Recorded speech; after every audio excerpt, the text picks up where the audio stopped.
आप पे ये भी दबाव था कि आप इमरान खान और बुशरा बीबी के खिलाफ जो है वो बयानात दें, आप डटे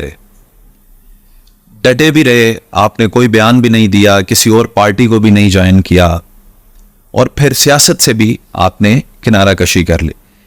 तो अगर आपने उनके खिलाफ बयान भी नहीं देना, आपने उनके खिलाफ भी नहीं जाना, कोई और पार्टी भी नहीं ज्वाइन करनी, सियासत भी छोड़नी है, तो ये सारी खिचड़ी क्या जो सब एंड ऑफ द डे आपने फिर सियासत ही करनी। सियासत हमने कब छोड़ी थी? हमने तो इलेक्शंस में जो है वो नॉमिनेशन पेपर्स जमा करवाए थे और आपको पता ही है कि मेरे भाई को पहले अरेस्ट कर लिया गया नॉमिनेशन पेपर जमा करवाने के जुर्म के पादाश में। उसके बाद सारे दो हमारे वो जो थे प्रपोजर सेकेंडर्स उनको उठा लिया गया। जो जेल में बर्बरियत हुई, फस्तायत हुई, वो भी आपके सामने।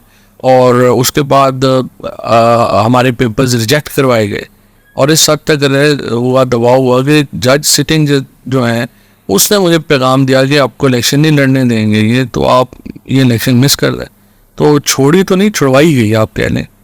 तो ये तो अनफॉर्चुनेट है पाकिस्तान में जैसे चल रहा। जो सब इमरान खान ने आर्मी चीफ, चीफ जस्टिस और अदारों के नाम लेकर लोगों के मतलब कहाँ पे उन्होंने तनकीद नहीं की, खुली तनकीद की। अब रास्ता कहाँ बचा है निगोशिएशन का? अब किस चैनल के थ्रू बात चलेगी और किससे बात होगी? बात अब तो सबको ही निशाना बना दिया। नहीं, निशाना तो उन्होंने भी तो बनाया है ना इमरान खान को, तो ये तो बराबरी की बात है ना। एक्चुअली है कि इमरान खान ने तो रिएक्शन में निशाना बनाया है। अगर वो ना होता इमरान खान के साथ तो निशाना ना बनाते। तलखियाँ तो फिर बड़ी हैं ना, दोनों तरफ से पड़ी। तो देखिए, तलखियाँ नीचे लाने का भी तरीका होता है, कम्युनिकेशन बहाल होगी। और पहले इसलिए मैं ये जोर दे रहा हूँ कि आप पहले अपोजिशन अलायंस अपना बनाएं। जब आप अपोजिशन का अलायंस पूरा आपका बन जाएगा, फिर आप इस पोजीशन में होंगे कि आप बातचीत कर सकें पार्टीज़ के साथ। तो आप फ़िलहाल तो जो हो रहा है वो ये हो रहा है कि आपकी जो पार्टी है वो इतनी कमज़ोर उसको समझा जा रहा है कि वो स्ट्रीट पावर नहीं ला पानी, और उसकी वजह से आपके साथ नेगोशिएशंस करने में कोई इंटरेस्ट नहीं है हुकूमत का। तो ज़रूरी ये है कि आप पहले अपने पाँव पे खड़े हों, तगड़े हों, उसके बाद फिर आप नेगोशिएशंस जब आप करेंगे तो फिर आपकी बात भी मानी जाएगी।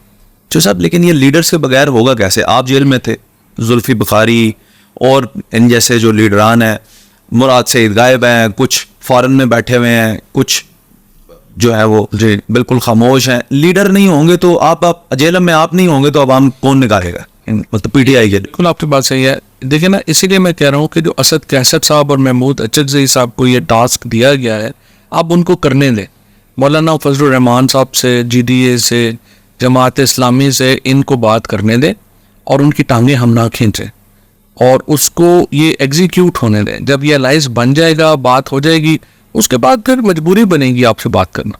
आप मौलाना साहब से कहते हैं अलायंस हो जाना चाहिए, असम्बली में वो कहते हैं कि मैं इलेक्शन कोई नहीं मानता, अदालत में जाते हैं उनके वकील तस्लीम कर लेते हैं उसी इलेक्शन। सही है, वो तो देखिए ना, लीगल उनके लॉयर ने तो अपने क्लाइंट का एक लीगल केस लड़ना है ना, तो उनको वो सूट करता है जो इलेक्शन कमीशनर का काम है। बेहतर ये होता कि मौलाना की जो प्रेस कॉन्फ्रेंस थी एक दिन पहले बड़ी तगड़ी, उसके मद्देनज़र वो कहते जी हम स्टेटमेंट नहीं देते, जो सुप्रीम कोर्ट का फैसला होगा हमें मंजूर है। तो साहब, क्योंकि आप खुद इस सिचुएशन के अंदर हैं, कुछ लोग तो बाहर से देख रहे हैं लेकिन आप अंदर हैं, आपने इमरान खान का एक तरह से साथ छोड़ा। अब वो लोग जिन्होंने प्रेस कॉन्फ्रेंसेस की, दूसरी जमातें ज्वाइन की, और अब तो कुछ लोग तो ऐसे हैं जैसे फयाजुल हसन चौहान साहब ने कह दिया ये तो गोल्ड स्मिथ ने बारिश करवाई थी तो वर्ल्ड कप जीते थे। यानी इस हद तक वो अब बोगस रखने लग गए हैं। तो आपको क्या लगता है कि प्रेस कॉन्फ्रेंसेस वाले लोगों को वापस लेना चाहिए पीटीआई के अंदर, और वो क्या कैटेगरी होनी चाहिए कि जिस कैटेगरी के लोगों को वापस लेना चाहिए और जिनको रद्द करना चाहिए? मेरा ख्याल है इमरान खान पहले ही ये बात बता चुके हैं कि दो कैटेगरी किसके लोग होंगे। असल में तो जो कैटेगरी है ना, जिनको तशद्दुद से फोर्स करके, फैमिलीज को उठा के, भाइयों को उठा के, बच्चों से ज्यादती करके इनको जो है वो पार्टी छुड़वाई गई, उनके केसेस अलहदा हैं। और ये बड़े थोड़े से होंगे, मेरा नहीं ख्याल 2-4 लोगों से ज़्यादा होंगे कि जो अपने लालच की वजह से, फौरी मफाद की वजह से पार्टी जो है वो छोड़ गए। एक्चुअली तो मैं समझता हूँ कि इमरान खान को फ़ख्र होना चाहिए कि जिस तरह से उनके साथियों ने उनका साथ दिया है, जिस तरह से इतनी बड़ी जुल्म और जबर के सामने जो तहरीक इंसाफ के लोग खड़े हुए और जो जबर और जुल्म उनके ऊपर हुए हैं अनप्रेसिडेंटेड है। पंजाब में स्पेशली, केपी में तो उस तरह से लोगों के घरों में उस तरह से नहीं हुआ, इस्लामाबाद में, उसके बाद आप पंजाब में, फिर कराची में, यहाँ पे तो लोगों ने एक वफा की, मोहब्बत की एक दास्तानें लिखी हैं। उनको तो हमें अप्रिशिएट करना चाहिए। रेत के पहाड़ भी तो यहीं पे नजर आए जो ऐसे गिरते रहे, ऐसे सुबह कोई ऐसे नहीं गिरा ना, यही तो मैं आपको कह रहा हूँ, कोई ऐसे नहीं गिरा, सिर्फ वही जो है वो नहीं गिरा जिसको पार्टी छोड़ने के लिए नहीं कहा गया। हैं। देखिए ना, सीधी बात है, कोई आप लोहे के तो नहीं बने हुए ना।